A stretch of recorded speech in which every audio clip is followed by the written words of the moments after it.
Welcome back to Snackcast. Yeah, man. Today we are talking apple cider vinegar.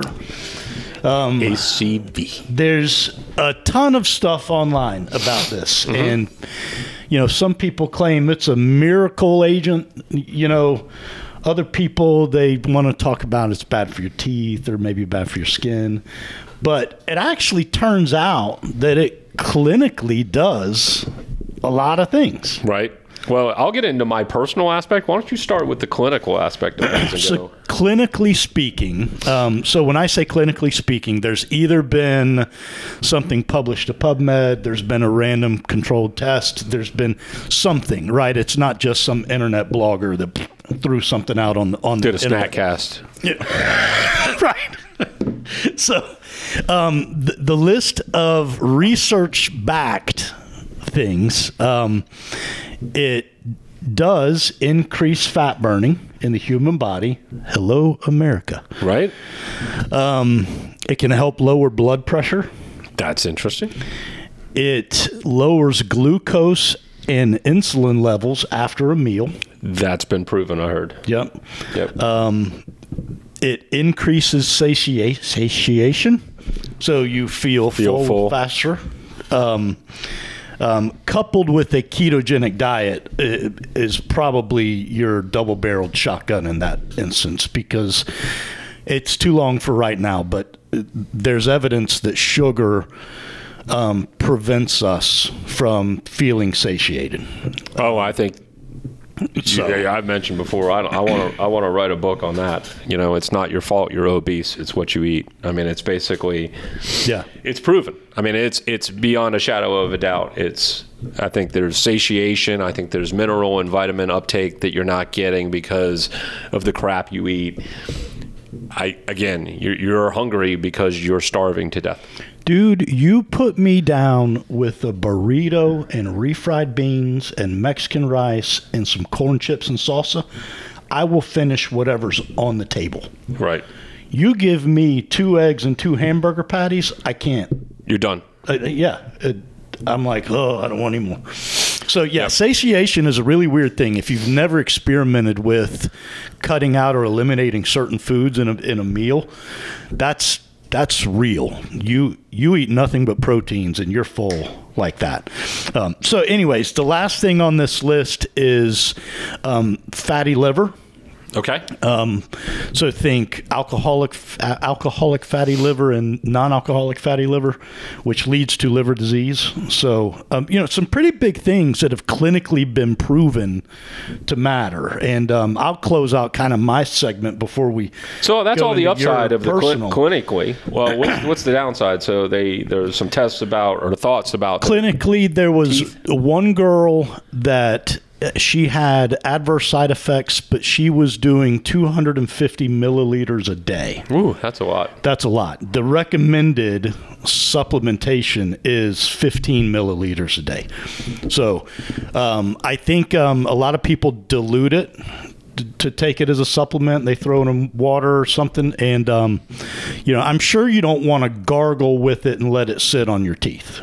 Right. No. Because I imagine it takes the enamel off. But mixed in salad dressings, mixed in water, mixed into your foods. I don't think there's any at a recommended normal dosage. Right. And they did find, I guess some people have tried to use it to cure different type of dermatitis as a antiseptic type of rub on whatever, and some people had it actually made the stuff worse, you know. So, but other than that, apple cider vinegar seems perfect. Yeah, and you got to get like the whole food apple cider vinegar. Like it looks kind of almost brown and cloudy. Right. You know. Some people call it with the mother or something. I don't know what that means. I don't know what it means. I heard that too. But, right. Yeah.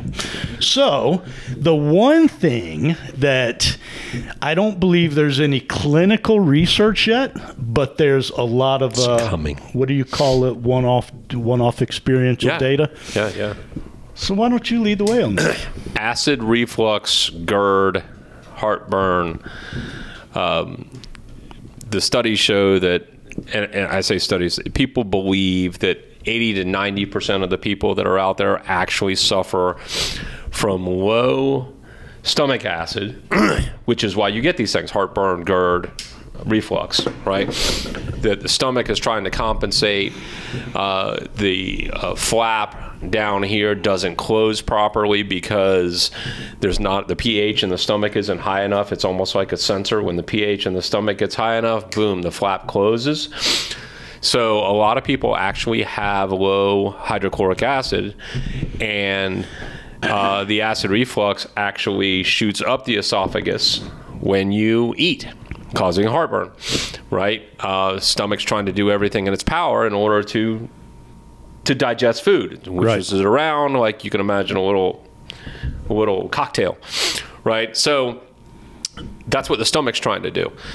Apple cider vinegar raises the acid in the stomach, right? It raises the acid in the stomach, and then the sensor goes off, and then basically your esophagus starts to close. So good things, if I didn't use the technical terms, don't shoot me, but basically it raises the acid level of the stomach and to a healthy pH. And things start to get better. I am 100% proof of that. 100%. I have suffered from acid reflux and GERD for probably 10 or so, 15 or so years. And popping Nexiums and everything else. And I am on day like 19 now of the apple cider vinegar.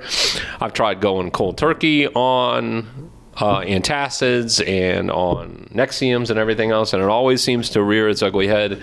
And now, like I said, about day 17, I have really no symptoms of acid reflux at all. So how are you doing it? I take it, I take 2 teaspoons, throw it in about 8 ounces of water, swish it around, hammer it.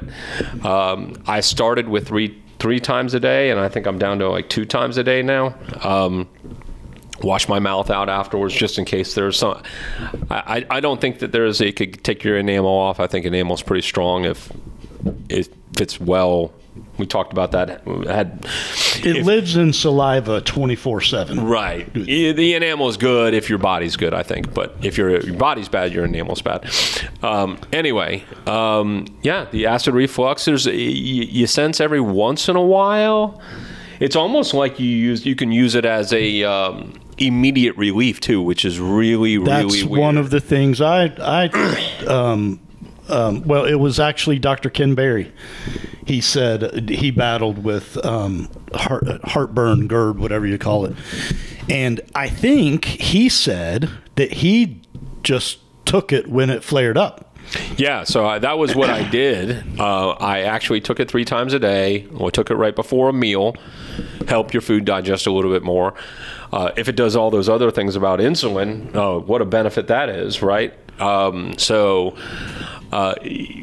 It took a while.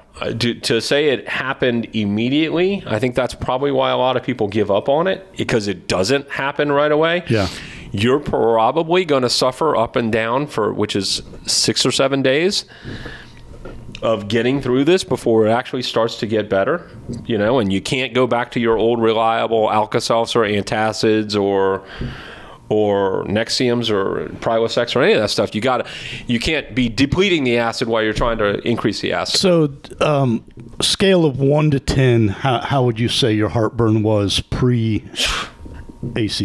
7, 8, 7, 8. If I ate something greasy, if I had a beer or a seltzer or something like that, and I wasn't on any medication, you could feel it, right? Huh. Now it's a 1 or 0 at best, and when it's a 1, like Scott said, I could throw a little cup in, hit a little shot.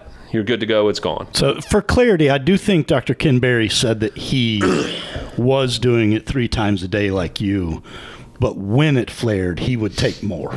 Yeah, I could see that. Because like I said, it's not intentionally that I dialed it down. It's like, all right, if I don't take it with me on the road, right? If I'm going to work or if I'm going to go eat at a restaurant, I'm not taking it with me, which is already like, man, it's already working. I don't have to take it with me on the road. But if I'm at home and have a flare up, I'll certainly do it. But yeah, 3 times a day down to 2.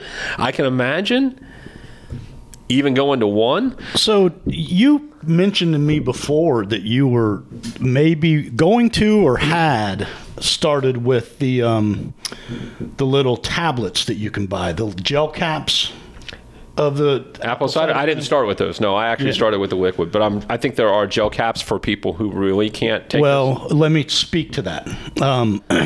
I don't know a ton about it, but one of the PubMed, National Institute of Health articles I read, specifically in the lowering of glucose and insulin, the ACV lowered the glucose and insulin, and over long term, the HbA1c test showed a drop as well.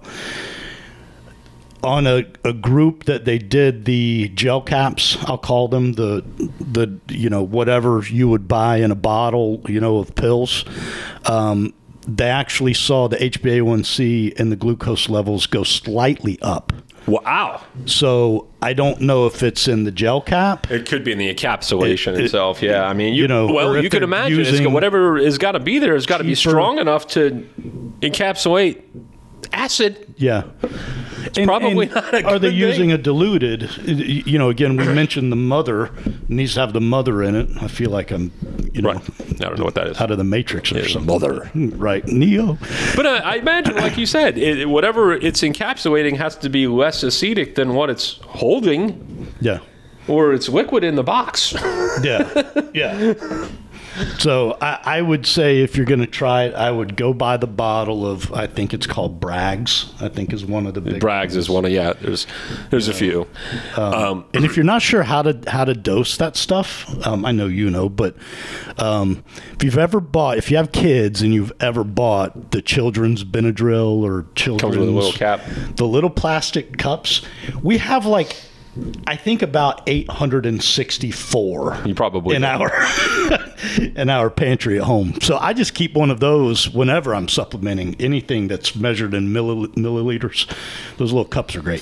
So let me tell you one other thing, just to not give ACV 100% of the credit that I'm doing. I'm also started taking an electrolyte supplement in the morning. And the rationale for that is potassium, which is in a lot of trace mineral electrolyte supplements. Potassium uptake is really important to the production of hydrochloric acid. Okay. So make sure you're getting enough potassium, and the best way to do that is through food. And if it's hard to get it through food today, so you got to take it through some other source like electrolytes. And you can go back and look at our prior on potassium. Snackcast on potassium. So yeah, it's I said 80 to 90%. I would be absolutely shocked. I can't imagine the few cases that are out there. Everything that we eat is reducing our HCl now. Gluten, sodas, sugars, processed carbs, everything is reducing our HCl. So it's in all the food. We're not getting any of the acid uptake that we normally need to get in order to be healthy. It takes a lot of energy to turn this crap into food, into energy. Yeah. And you can think it's sucking out all that energy from the acid. You're telling me a large pepperoni pizza does not have the same nutritional complexity as steak and broccoli? I am saying that thing. Exact thing. Yeah. So, all right. We will, obviously, if Kevin sees any... Up or down, I'll tell you. Up or down, right. We'll report on that later. So, yeah, man, I think I was intrigued enough. I don't do a lot of supplements. I've got some... vitamin water I drink, and I do the MCT oil in the morning, but I think I'm going to start. I'm an easy guy. If it's hard to do, I know that I'm not going to sustain it, but 15 milliliters in an 8-ounce bottle of water, chug it down. Yeah, it's nothing. Because it has a lot of benefits. Yeah. I was intrigued. I was surprised. So, questions, comments, concerns, hit us at snackcast@yes.fit. Stay moving. See ya.